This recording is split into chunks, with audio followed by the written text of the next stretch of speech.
Idea scheme 2024 നമ്മുടെ താൽക്കാലിക second allotment ഇപ്പോൾ പബ്ലിഷ് ചെയ്തിട്ടുണ്ട്. നിങ്ങൾ ഈ ഒരു വെബ്സൈറ്റിൽ വന്നിട്ട് ഇവിടെ അലോട്ട്മെൻറ്റ് ലിസ്റ്റ് എന്ന് പറഞ്ഞ് ക്ലിക്ക് ചെയ്തിട്ടുണ്ടെങ്കിൽ ഇതുപോലെ എൻജിനീയറിങ്ങിൻ്റെയും അതുപോലെ തന്നെ ഫാർമസിയുടെയും ആർക്കിടെക്ചറിൻ്റെ ഫസ്റ്റ് ഫേസിൻ്റെയും റിസൾട്ട് കാണാൻ പറ്റും.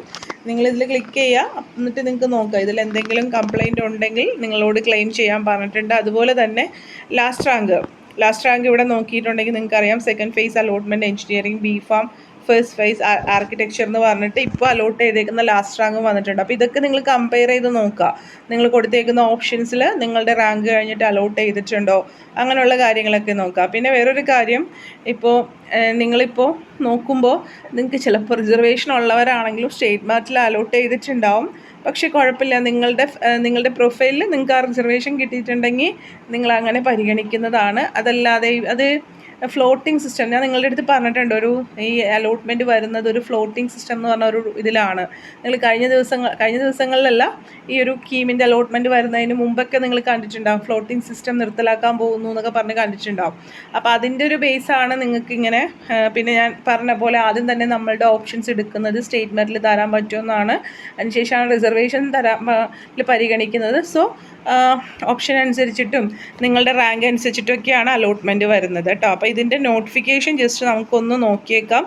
ഇപ്പോൾ നിങ്ങൾക്ക് ഈ വന്നേക്കുന്ന ഈ ഒരു സെക്കൻഡ് ഫേസ് അലോട്ട്മെൻറ്റ് എന്ന് പറഞ്ഞാൽ നിങ്ങൾ കൊടുത്ത അല്ലെങ്കിൽ ഫസ്റ്റ് അലോട്ട്മെൻറ്റ് കിട്ടിയവർ ഫീസ് അടക്കുകയും അതുപോലെ തന്നെ ഓപ്ഷൻ കൺഫർമേഷൻ നടത്തുകയും കോളേജുകൾ എഡിറ്റ് ചെയ്യുകയും ഒക്കെ നമുക്ക് സമയം തന്നിട്ടുണ്ടായിരുന്നു 17-ാം തീയതി വരെ. അതുവരെയൊക്കെ നടത്തിയതിൻ്റെ അടിസ്ഥാനത്തിലാണ് നിങ്ങൾക്ക് ഈ അലോട്ട്മെൻറ്റ് ലഭിച്ചേക്കുന്നത്. നിങ്ങളിത് നോക്കിയിട്ട് നിങ്ങൾക്ക് എന്തെങ്കിലും കംപ്ലയിൻ്റ് ഉണ്ട്, ലാസ്റ്റ് റാങ്കൊക്കെ നോക്കുമ്പോൾ നിങ്ങൾക്ക് മനസ്സിലാവും. അങ്ങനെ കംപ്ലയിൻ്റ് ഉണ്ടെങ്കിൽ നിങ്ങൾക്ക് എൻട്രൻസ് കമ്മീഷൻ്റെ മെയിലായ cek.info.ce.kerala.gov.in എന്നുള്ള വെബ്സൈറ്റിൽ അല്ലെങ്കിൽ മെയിൽ ഐ ഡി ആണത്. ഈ ഐ ഡിയിലേക്കാണ് നിങ്ങളുടെ അടുത്ത് ഡേറ്റ് എക്സ്റ്റെൻഡ് ചെയ്ത് കിട്ടണം എന്നുണ്ടെങ്കിൽ മെയിൽ ചെയ്യാൻ പറയുന്നത് കേട്ടോ. നിങ്ങൾക്ക് എന്തെങ്കിലും ഈ ഒരു ഇതിലായിട്ട് കംപ്ലയിൻ്റ് ഉണ്ടെങ്കിലൊക്കെ നിങ്ങൾ മെയിൽ ചെയ്യേണ്ട മെയിൽ ഐ ഡി ഇതാണ്. സോ നിങ്ങൾ ഇപ്പോൾ ഇത് റിലേറ്റഡ് ആയിട്ടുള്ള അതായത് ഈ താൽക്കാലിക അലോട്ട്മെൻറ്റ് വന്നിട്ട് നിങ്ങൾക്ക് എന്തെങ്കിലും കംപ്ലയിൻ്റ് ഉണ്ടെങ്കിൽ ഈ മെയിലിലേക്ക് 20/8/2024 ഉച്ചയ്ക്ക് 12 മണിക്ക് മുമ്പ് അറിയിക്കേണ്ടതാണ്. അപ്പോൾ അങ്ങനെ എന്തെങ്കിലും കറക്ഷൻസ് ഉണ്ടെങ്കിൽ അത് കറക്റ്റ് ചെയ്തിട്ടാണ് ഫൈനൽ റാങ്ക് ലിസ്റ്റ് നമുക്ക് 20-ാം തീയതി വരിക. 21-ാം തീയതി മുതൽ ജോയിൻ ചെയ്യണം.